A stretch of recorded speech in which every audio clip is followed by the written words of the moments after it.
State bank of India से personal loan apply करने से पहले हमें कुछ ऐसे कंडीशंस या फिर एलिजिबिलिटी क्राइटेरिया है जिनको फुलफिल करना पड़ता है।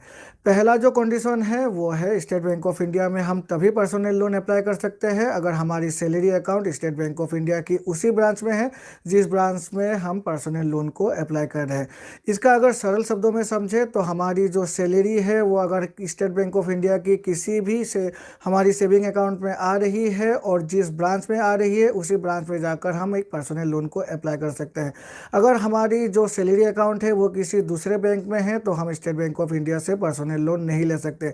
तो अगर हम एक ऐसे व्यक्ति है जिनको स्टेट बैंक ऑफ इंडिया से पर्सनल लोन लेना है तो हमारी जो सैलरी अकाउंट है वो स्टेट बैंक ऑफ इंडिया में होनी ही चाहिए, वरना हमें स्टेट बैंक ऑफ इंडिया से पर्सनल लोन नहीं मिल पाएगा। दूसरी कंडीशन है स्ट्रॉन्ग सिबिल स्कोर।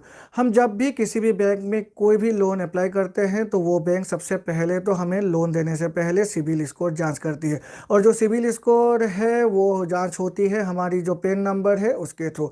हमारी पेन नंबर को डालकर ही सिबिल स्कोर निकल आता है, और अगर सिबिल स्कोर को सरल शब्दों में समझे तो ये एक ऐसा स्कोर है जो ये डिसाइड करता है कि जो व्यक्ति जिस लोन को अप्लाई कर रहा है उसकी जो लोन रीपेमेंट कैपेबिलिटी है वो कितनी है। अगर ज़्यादा की सिबिल स्कोर है इसका मतलब है जो लोन कैपेबिलिटी क्रेडिबिलिटी है व्यक्ति की वो ज़्यादा है, और अगर कम सिबिल स्कोर है मतलब वो व्यक्ति या तो कोई डिफ़ॉल्टर है या फिर उस व्यक्ति की जो लोन रीपेमेंट कैपेबिलिटी है वो कम है। अगर हमने किसी भी बैंक से कभी भी एक लोन ले रखा था और उस लोन को हमने अच्छी तरह से रीपे नहीं किया था और हम डिफ़ॉल्टर हो गए थे उस लोन में, तो ये हमारी जो सिबिल स्कोर है उसको घटा देगी। तो अगर आप एक ऐसे व्यक्ति हैं जिन्होंने पहले से एक लोन ले रखा है और उस लोन को अच्छी तरह से रीपे नहीं कर रहे तो आप स्टेट बैंक ऑफ इंडिया से जो पर्सनल लोन है वो नहीं अप्लाई कर सकते, क्योंकि सिबिल स्कोर ये शो करेगा आपकी जो सिबिल स्कोर की कैपेबिलिटी है वो लो हो जाएगी। यहाँ पर अगर एक स्टैंडर्ड सिबिल स्कोर की बातें करें तो स्टेट बैंक ऑफ इंडिया से पर्सनल लोन लेने के लिए जो स्टैंडर्ड सिबिल स्कोर है वो रखी गई है 750। अगर 750 से नीचे है तो स्टेट बैंक ऑफ इंडिया से जो पर्सनल लोन है वो मिल पाना काफ़ी मुश्किल है, लेकिन अगर 750 से ऊपर है हमारी सिबिल स्कोर तो state bank of India easily हमें एक पर्सनल लोन दे देगी। और जो तीसरी कंडीशन है वो है minimum salary amount. State bank of India से अगर हम एक पर्सनल लोन अप्लाई कर रहे हैं तो हमारी जो मिनिमम सैलरी है वो होनी चाहिए 15,000 रुपये। अगर 15,000 से नीचे हमारी सैलरी है तो स्टेट बैंक ऑफ इंडिया हमें जो पर्सनल लोन है वो नहीं देगी। ये है वो तीन कंडीशन जिनको हमें फुलफिल करना ही होगा अगर हम स्टेट बैंक ऑफ इंडिया से एक पर्सनल लोन लेने के बारे में सोच रहे हैं। तो अब चलिए जान लेते हैं स्टेट बैंक ऑफ इंडिया में हम कितने प्रकार के पर्सनल लोन अप्लाई कर सकते हैं। स्टेट बैंक ऑफ इंडिया में हम मेनली दो प्रकार के ही पर्सनल लोन अप्लाई कर सकते हैं। पहली जो पर्सनल लोन है उसे कहते हैं टर्म लोन, और जो दूसरी पर्सनल लोन है उसे कहा जाता है ओवरड्राफ्ट लोन। ये जो टर्म लोन है और ओवरड्राफ्ट लोन है इसकी जो मिनिमम सैलरी अमाउंट रखी गई है वो दोनों की ही रखी गई है 15,000 रुपये। तो मतलब 15,000 से नीचे अगर हमारी सैलरी है तो हम टर्म लोन को भी अप्लाई नहीं कर सकते और ओवरड्राफ्ट लोन को भी अप्लाई नहीं कर सकते।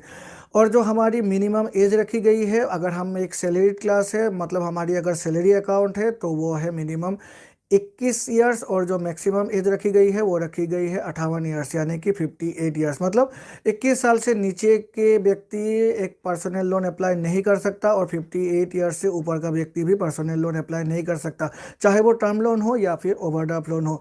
यहाँ पर जो टेन्योर है दोनों ही लोन्स की, टर्म लोन और ओवरड्राफ्ट लोन की, वो रखी गई है मिनिमम 6 महीने और मैक्सिमम 72 महीने यानी कि 6 साल। इसका मतलब ये हुआ कि अगर हमने एक पर्सनल लोन ले रखा है, चाहे हमने टर्म लोन ही ले रखा है या फिर हमने ओवरड्राफ्ट लोन ही ले रखा है, तो यहाँ पर हमारी जो मिनिमम लोन को रीपे करने की पीरियड होगी वो होगी 6 महीने। 6 महीने से पहले हम लोन को रीपे नहीं कर सकते, और जो मैक्सिमम रखी गई है वो रखी गई है 72 महीने यानी कि 6 साल।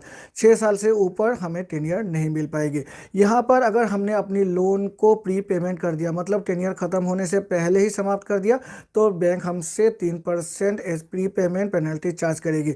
लेकिन यहाँ पर भी एक कंडीशन है, अगर हम स्टेट बैंक ऑफ इंडिया से एक पर्सनल लोन ले रहे हैं और 3 या 4 साल बाद पकड़ लीजिए हमारी इनकम बढ़ गई है तो उस समय क्या होगा, उस समय बैंक हमें और एक लोन दे देगी।